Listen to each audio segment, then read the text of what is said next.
What is the problem with belly fat? Why does belly fat become belly fat? How do we know that we have belly fat? Is your mind spinning as much as mine? Yes.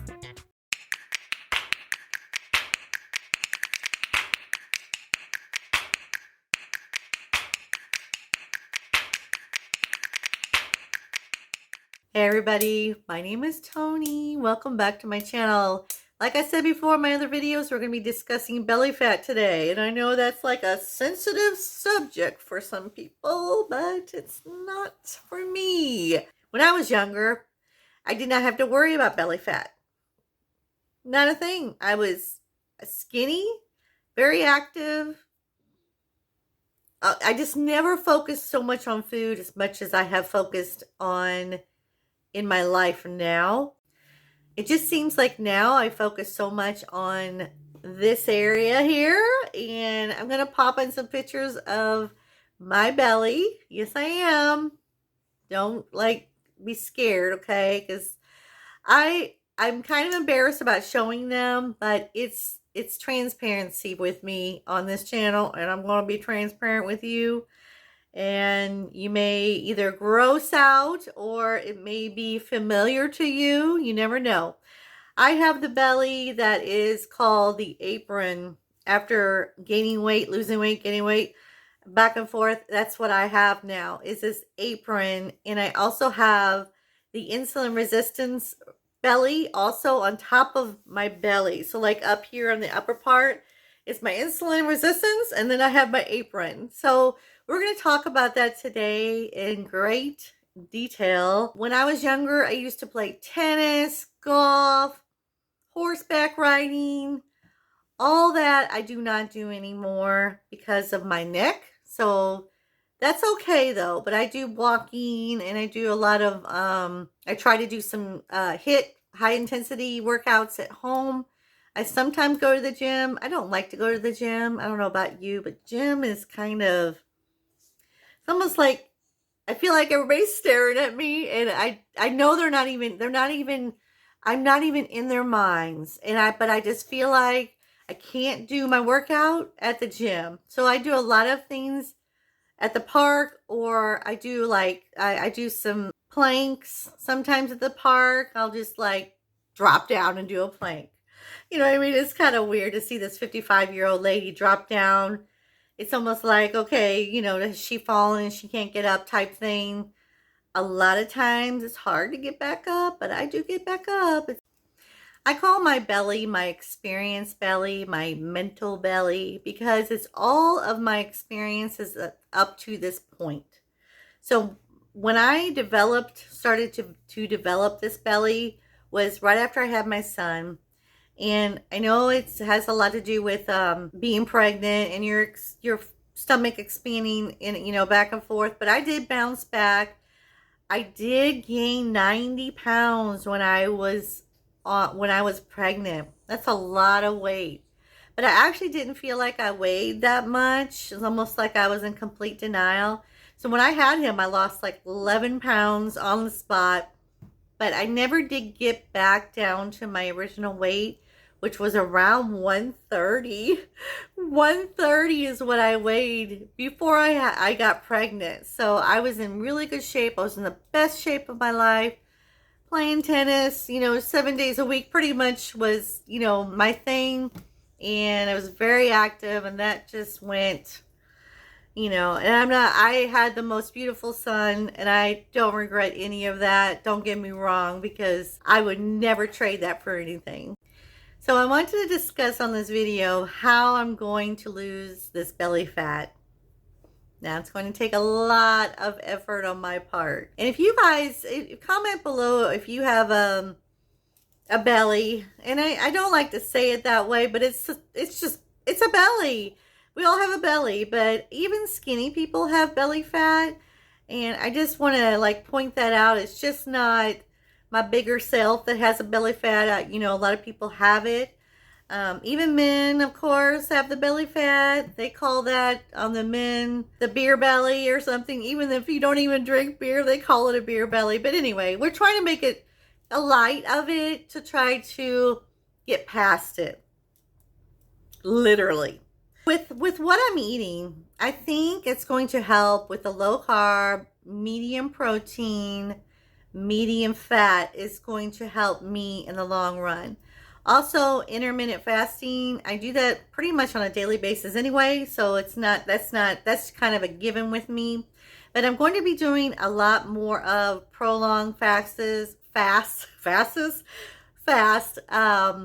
maybe a 24-hour fast here and there once a month. Maybe I'm going to do that, incorporate it in there. So that should help a little bit. And I hope some of you that have been tuning in lately, because I've had a lot of new subscribers, new people coming into the channel, and welcome, and welcome back to the people that have stuck with me on this journey. I appreciate you guys so much. And just don't forget to push about 80% of you are not subscribing as you're coming into the channel. So don't forget to push that for future uploads, because this is it's gonna get exciting here, because I am gonna get deep into this weight loss, and it's gonna happen.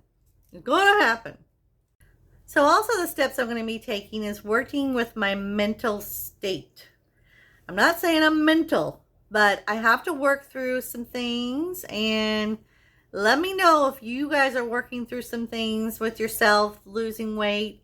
And I don't want to make this so focused on losing weight, because the mental side of it all is so important to get through all of that, or just some of it. The first steps of it is to get through whatever you're going through, how you got here with your weight in the belly, because the belly tells a lot. It could tell a story. I'm telling you, it really can. And if you really think about where it all began, did you have a stressful time in your life where you just started gaining weight, a lot of weight? Did you lose someone? Did you go through a traumatic event of some kind? Where did it, think back to your, they always say, think back to your childhood. Well, with myself, mine was later on in life. What about you? Was it your childhood? Did something happen in your childhood? Did you just think back when it all started? Just ask yourself those questions. So what happened was I gained all this weight, and I haven't been able to lose it. So in that meantime, menopause hit, more weight gain hit because of that. So in other words, I just got stuck in a rut, and I thought, oh, I'm in a rut, I guess I'll stay in a rut. It's almost like misery lived with misery. But I wanted to get hyper focused into my insulin resistance. Seriously. The whole insulin resistance has messed me up. And every time I eat, I'm just trying to think, okay, is this going to raise my insulin? Is this going to raise my insulin? And you know what I mean? It's like I'm so hyper focused on it. I need to relax and just go with the flow. But sometimes when I go with the flow, it's just almost like I get too relaxed in the moment, and that's not good either. So I have to get a happy medium in there and find out what's working, what's going to work for me. Like the salad I had this morning, wonderful start to the day. I just need to continue that throughout the day and not let my bad habits roll in and take control of the day. And I just need to so in closing, we're going to walk. We're going to do HIIT, high intensity, 2 to 3 times a week. We're going to fix my insulin resistance with vitamin D, potassium, nutritional yeast in my meals. What's going to help that? And watch my sugars, the stress level, and taking that down a notch. We're going to get more sleep. And I'm not saying sleep all day long. Just get as much sleep as you possibly can, and good quality sleep. Incorporate longer fasts in my days. So I'm going to do maybe a 24-hour, maybe twice a month I'm going to try it once because I don't think I've done a one time 24-hour fast, but I haven't done it like 2 times that month. So I'm going to try it one time and see if that makes a difference. So this is the start of the belly fat removal. Otherwise, a lot of people, when they lose weight and they lose enough weight, they get surgery, and that is not an option for me. I can't afford surgery, or the tummy tuck surgery. I can't afford that. So I hope you guys enjoyed this video, and like and subscribe, comment below. I would love to hear from you guys. See you later. I'll see you in the next one. Bye bye.